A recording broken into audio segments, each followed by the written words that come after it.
Порядка 9 тысяч неработающих пенсионеров и инвалидов из Коми вернули компенсацию проезда к месту отдыха и обратно в этом году. Общая сумма выплат более 80 миллионов рублей. Впрочем, есть и те, кто заявление написал, билеты предъявил, а деньги не получил. Почему так вышло, знает Виктория Палкина. Николай Алексеевич на днях вернулся из Тулы. Первым делом пошел в пенсионный фонд. Оформить заявление на компенсацию проезда. В столицу самоваров и пряников увез на машине внук. Обратно пенсионер добирался поездом. И сегодня Николай Алексеевич был неприятно удивлен, когда услышал, что оплатят поездку только в одну сторону. Железнодорожный билет принимают, хотя было написано, что кроме такси, правильно, северянам? Вот сейчас говорят, на своем транспорте нет. Придите, мы рассмотрим заявление, вы пойдете к мировому судье, что суд решит. И стоите за 4 тысяч, сколько нервы тратить. В пенсионном фонде следуют букве закона. Там четко прописаны правила возмещения стоимости проезда к месту отдыха и обратно.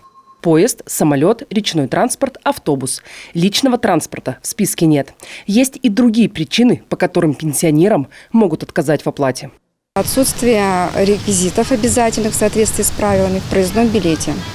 Вторая причина – это если, допустим, пенсионер выехал за пределы Российской Федерации и нам не предоставил подтверждающую справку для расчета коэффициента определенного. Еще одна причина – это если истек срок подачи документов, подачи заявления, это 1 раз в 2 года.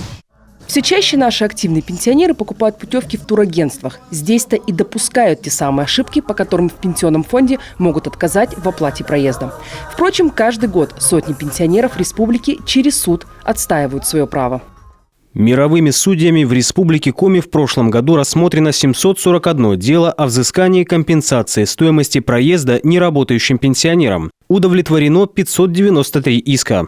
Статистика за первое полугодие 2022-го примерно такая же. В большинстве случаев суд встает на сторону пенсионеров. Те пенсионеры, кто не хочет портить себе отдых и настроение ненужными судебными тяжбами, и вовсе выбирают так называемый аванс проезда. Бесплатные талоны на приобретение билетов на поезд может получить любой неработающий пенсионер за 10 рабочих дней до покупки билета. Заявления принимают в клиентской службе пенсионного фонда и в офисах МФЦ. Пока этим воспользовались лишь 29 человек. Виктория Палкина, Олег Костромин, телеканал Юрган.